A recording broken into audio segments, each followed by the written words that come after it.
주셔요. 나를 위해서 내 하나님 나라는 온다. 다시 한번 하겠습니다. 시작. 내 안에 하나님 나라는 온다. 아멘. 내 안에 하나님의 나라는 온다 라고 하는 제목으로 오늘 강해 설교 마가복음 세 번째 시간 같이 가지려고 합니다. 한 번은요, 부목사 시절 교회 부흥을 위해 기도하고 있었는데 좋은 프로그램 하나를 발견하게 되었습니다. 그때 섬기는 교회는 주위에 아파트가 참 많이 있었어요. 그래서 아파트 주위를 중심으로 보니 유모차를 끌고 다니는 엄마와 아기들이 참 많이 보였습니다. 그래서 그때 번뜩이는 아이디어가 하나가 있었습니다. 교회가 크고 시설도 좋으니까 교회가 엄마와 아기들에게 복음을 전하고 그리고 전도하기 위해서 아기 학교를 하면 참 좋겠구나 라고 하는 그러한 생각이 제 마음속에 들어왔었습니다. 그래서 정보를 수집하고 그리고 많은 시간 계획을 하고 그리고 기도를 하기 시작을 했습니다. 그리고 아기 학교를 시작을 하게 되었지요. 많은 엄마와 아기들에게 호응이 있었고 이 아기 학교를 통해서 자연스럽게 교회를 접한 이 엄마와 아기들이 영화부에 등록을 하게 되었고요. 그리고 엄마와 아빠도 자연스럽게 교회에 등록을 하게 되는 그러한 교회의 아기 학교를 통해서 전도가 이루어지게 되어 있었습니다. 나름대로 열심히 하니까 좋은 열매를 주셔서 부목사 시절이 정말 제 마음속에 참 보람되었던 시간들이었지요. 이 일 외에도 나름대로 부목사로 하나님께서 저에게 부르심을 주셨기 때문에 열심히 제가 부목사로서의 일을 감당했다라고 제 마음속에 그렇게 생각을 하게 되었습니다. 한참 아기 학교가 부흥하는 것을 보면서 저는 어느 날 이름 없이 교회에서 잘렸습니다. 사임했다는 말보다 갑과 을의 관계 속에서 갑의 횡포에 의해서 잘렸다라고 하는 말이 더 맞는 것 같습니다. 왜냐하면 이 잘렸다라고 하는 말을 해야 오늘 본문이 해석이 된다라고 하는 것이죠. 그래서 열심히 사역을 했는데 주의 일을 위해서 열심히 사역을 했는데 어느 날 갑자기 제 목이 잘렸습니다. 잘렸고 그리고 나서 저는 이곳에 내려왔지요.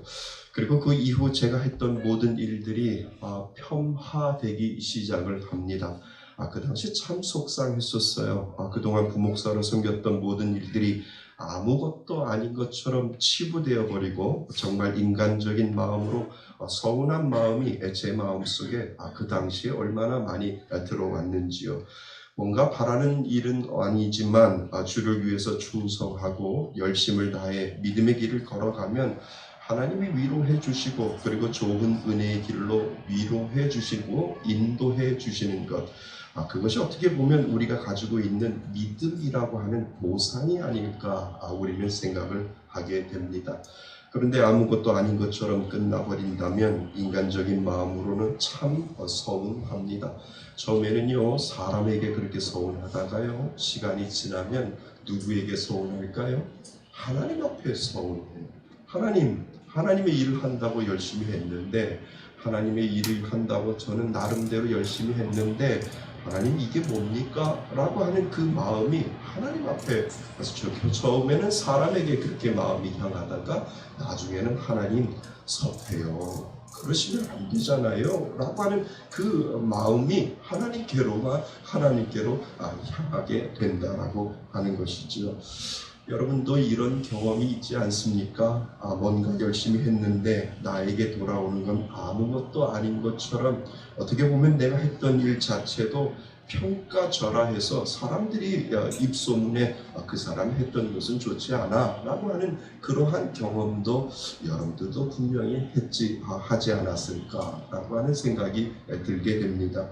예를 들어서요, 회사를 위해 누구보다도 열심히 일을 했는데 승진할 수 있는 기회가 나에게도 오겠지. 또한 내가 회사를 위해서 열심히 일했는데 보상받을 수 있는 일이 분명히 있겠지라고 했는데 그것은 없고 오히려 열심히 일 안 한 옆에 친구가 나보다 먼저 승진하게 되는 경우가 우리가 믿지 않는 사람들 사이에서도 그런 일이 있지 않습니까?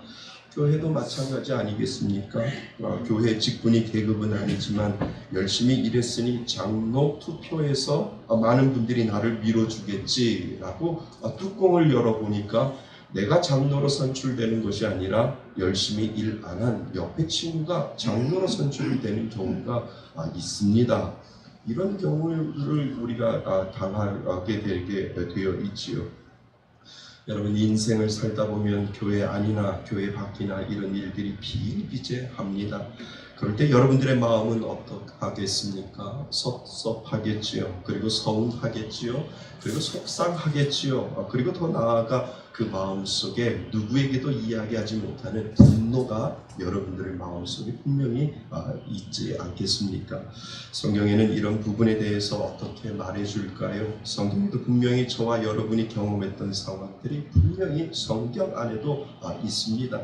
아마 오늘 본문이 그렇게 우리들에게 말해주고 있지는 않겠습니까? 저와 여러분이 겪었던 그 복잡한 감정들이 이 오늘 우리가 읽은 성경 안에도 분명히 있을 것이다 라고 우리는 짐작을 할 수가 있을 겁니다.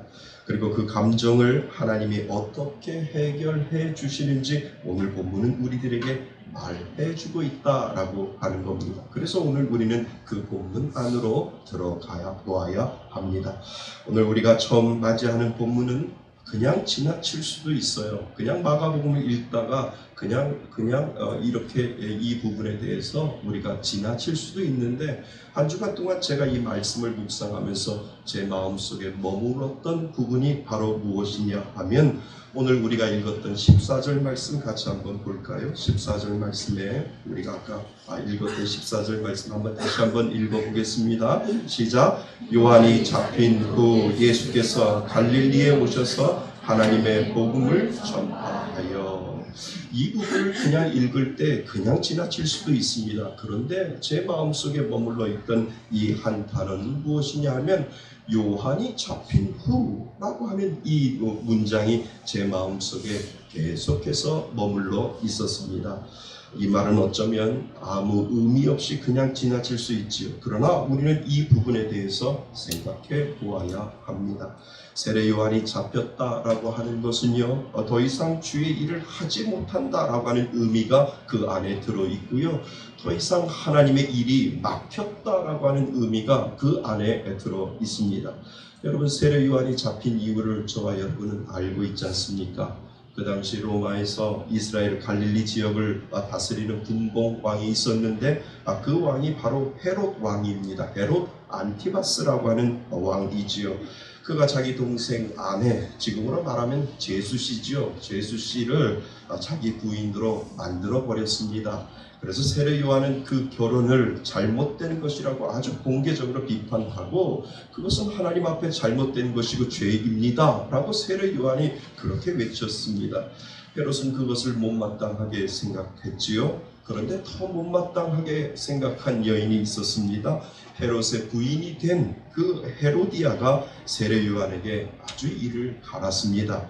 그래서 어떻게 해든지 내가 세례 요한을 죽이고 말겠다라고 하는 그 마음이 그 헤로디아 마음속에 있었습니다.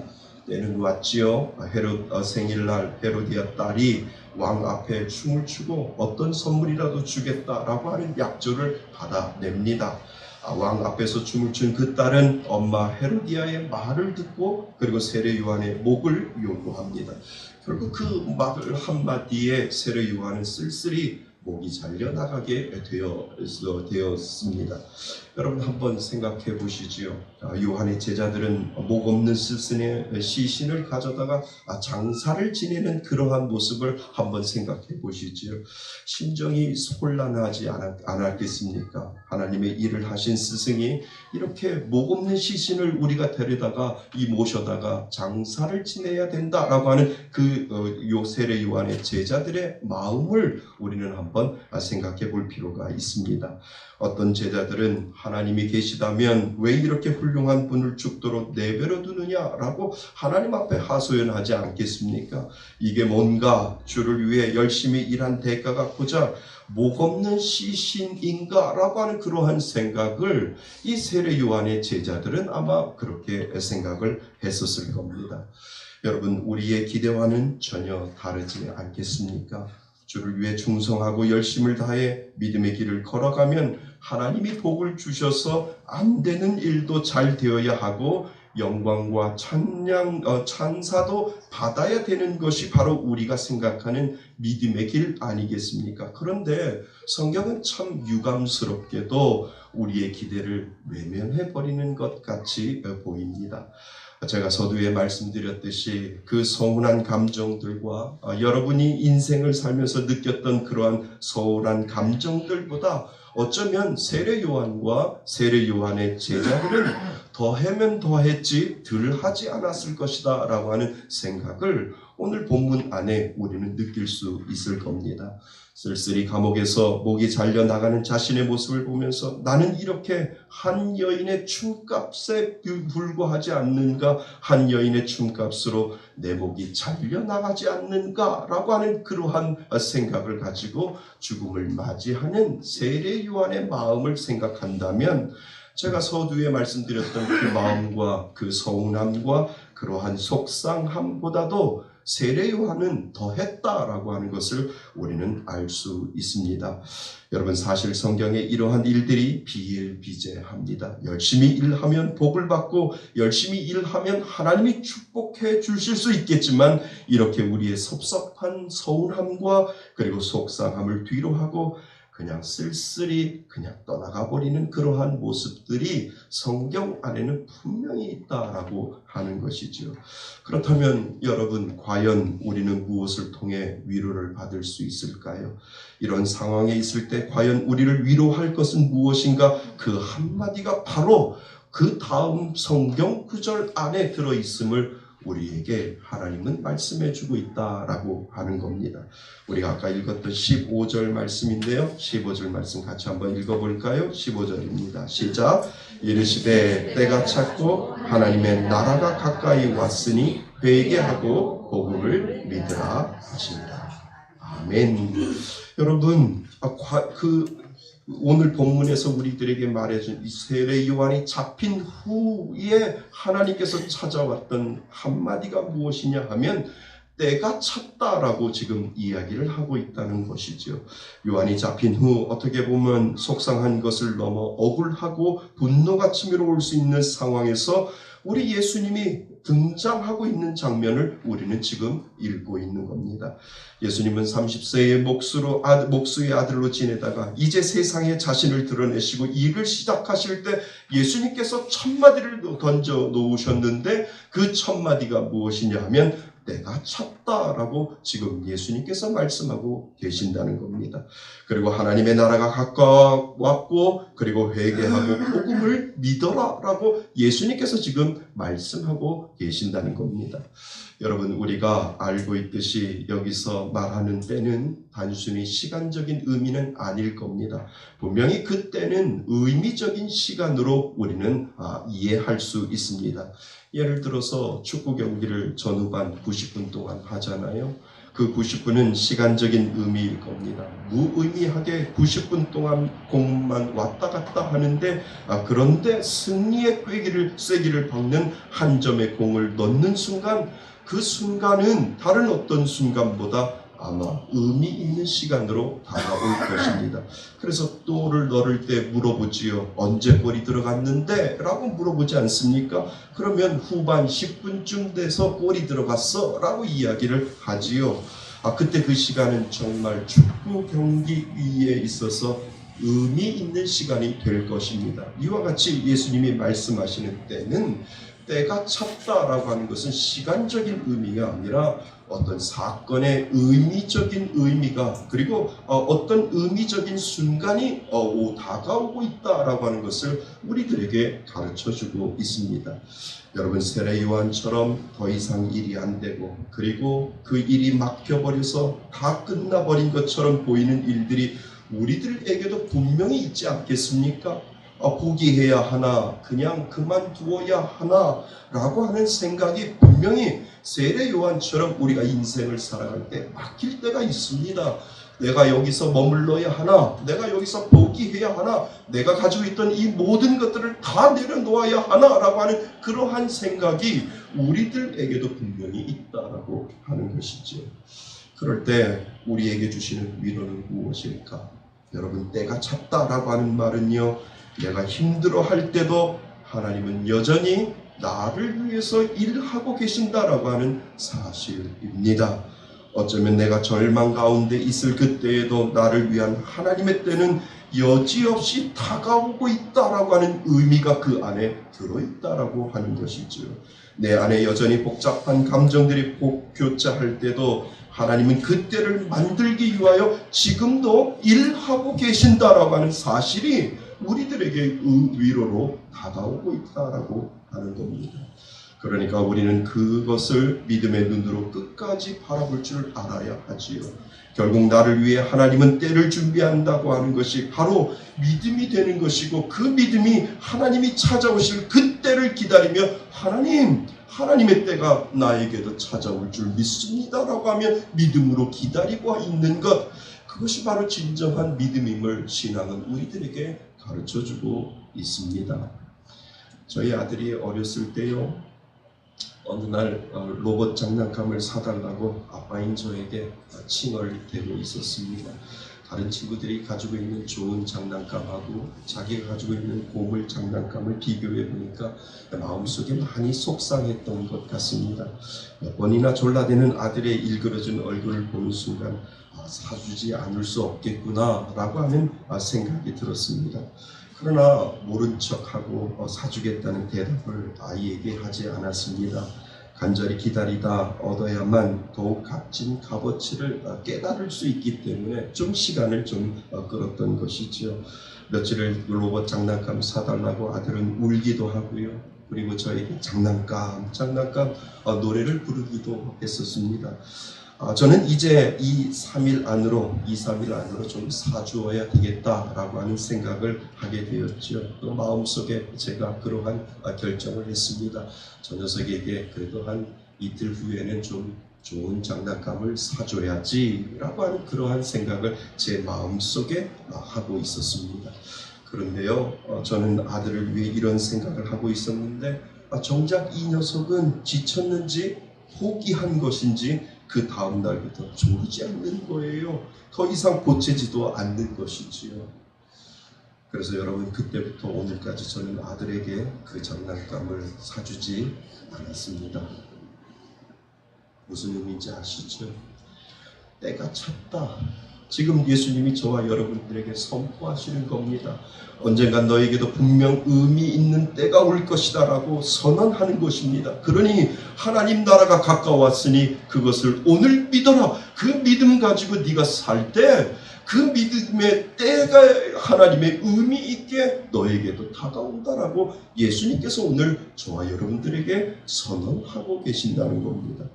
여러분, 예수님은 저와 여러분들에게 하나님의 나라가 가까웠다고 말씀하십니다. 여러분은 하나님의 나라를 어떻게 생각하십니까?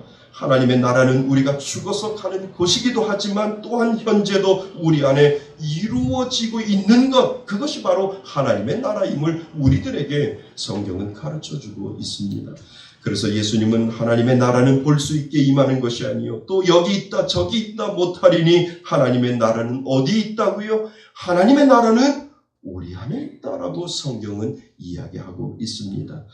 여러분, 하나님의 나라가 우리 안에 임함을 경험하면 세상이 줄 수 없는 평안이, 세상이 줄 수 없는 평강이, 세상이 줄 수 없는 그 모든 것을 뛰어넘어서 저와 여러분들에게 하나님은 그 은혜를 사랑으로 덮어주신다라고 하는 사실을 믿을 수 있기를 바랍니다. 그것을 경험하는 겁니다. 그것이 내 안에 이루어질 그때 세상 어떤 것보다 부러울 것이 없을 그때가 분명히 온다라고 하는 그 사실을 예수님께서는 오늘 저와 여러분들에게 선언하고 있는 겁니다. 세례 요한이 잡히고 모든 것이 막히고 그리고 내가 여기에서 포기해야 하나라고 하는 그 순간에 예수님은 여전히 우리들에게 찾아와서 때가 됐다라고 말씀하시고 그 때가 된 것을 통하여 내가 너희들이 너의 마음속에 하나님의 나라를 이루어 주겠다라고 하는 그 약속을 하나님은 오늘 저와 여러분들에게도 선언해 주시는 줄 믿습니다. 그래서 세상이 줄 수 없는 기쁨이 분명히 그 안에 있다라고 하는 것이지요. 여러분, 구약 성경에 보면 다니엘을 기억하시지요. 그는 하나님 외에 다른 신에게 절하지 않겠다는 이유로 사자굴에 들어갔습니다. 사나운 사자들을 잡아먹기 위해 그를 애워쌌지요. 그러나 다니엘은 무서워 떨지 않았습니다. 하나님이 지켜주실 것을 믿었습니다. 그리고 하나님의 때를 기다리며 그는 그 사자굴에서 기도하며 하나님의 때를 기다렸지요. 정작 다니엘을 죽이려고 하는 왕은 다니엘이 정말 죽어야 하는데 다니엘이 죽었는지 살았는지 그가 걱정이 되어서 잠을 이루지 못하는 장면을 성경은 우리들에게 설명을 하고 있습니다. 아침이 되어 사자굴에 달려간 왕은 다니엘이 그 굴에서 여전히 사자들과 함께 있는 것을 보고 그 왕은 놀라게 되는 것을 우리는 알게 됩니다. 여러분, 우리가 사자굴에 같이 내가 지금 막혀 있는 굴 안에 있다고 해도 하나님이 계시면 그곳이 바로 하나님의 나라인 줄 믿습니다. 아무리 굴 밖에 있어도 하나님이 아니 계시면 그것이 바로 지옥이지요. 하나님이 계시면 하나님이 어디에 계셔도 그곳에 계시면 그것이 바로 하나님의 나라인 것을 이 다니엘을 통해서 우리들에게 가르쳐주고 있습니다. 저는 여러분 안에 이러한 믿음이 있었으면 좋겠습니다. 상황이 어찌 되었든 복잡하게 꼬여가든 나에게 주어진 문제가 더 심각하든 나는 여전히 하나님만 붙잡겠습니다 라고 하는 이 믿음이 저와 여러분들 가운데 있었으면 좋겠습니다. 그때 하나님께서는 우리들에게 다가오시고 말씀해 주신다라고 하는 사실입니다. 여러분 안에 하나님이 계심을 믿습니까? 어떠한 상황 속에서도 하나님이 여러분과 함께 계심을 믿습니까? 그러면 여러분 안에 평안과 평강으로 찾아오시는 하나님의 나라가 임하게 될 줄 믿습니다. 하나님이 살아계심을 믿고 끝까지 인내하면 분명히 하나님께서 저와 여러분들을 약속해 주십니다. 내가 찾다라고 말씀하시고 그리고 저와 여러분 안에 하나님의 나라가 이루어졌다라고 선포해 주실 줄 믿습니다. 사랑하는 성도 여러분, 나를 정말 절망 가운데 빠지게 하는 모든 의심을 떨쳐버릴 수 있기를 바랍니다.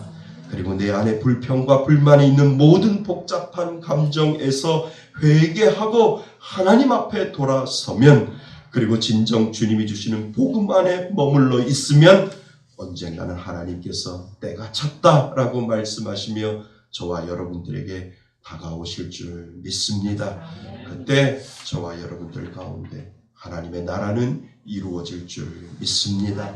지금 현재 나에게 주어진 일에 묵묵히 최선을 다하여 하나님의 때를 기다리겠습니다. 그 때가 어느 때인지 나는 모르지만 나를 위해서 준비하신 그 하나님의 때를 나는 오늘도 믿음으로 기다리겠습니다 라고 하는 그 믿음의 선포를 하나님 앞에 하실 수 있기를 바랍니다. 예수님의 때가 찼다고 말씀하실 때까지 내 안에 하나님의 나라는 분명히 온다라고 하는 그 믿음의 고백을 할 때 하나님은 여지없이 저와 여러분들에게 찾아오실 줄 믿습니다. 내 안에 하나님의 나라가 임할 것을 믿음으로 바라보며 끝까지 예수님을 놓지 아니하고 사실 수 있기를 바랍니다. 그것이 바로 믿음의 사람이요, 그것이 바로 내 안에 하나님의 나라는 온다라고 하는 그 믿음의 고백을 하나님 앞에 하는 사람인 줄 믿습니다. 그 은혜를 바라보며 하나님 앞에 믿음으로 달려나가실 수 있는 저와 여러분이 되시기를 주님의 이름으로 축원드립니다.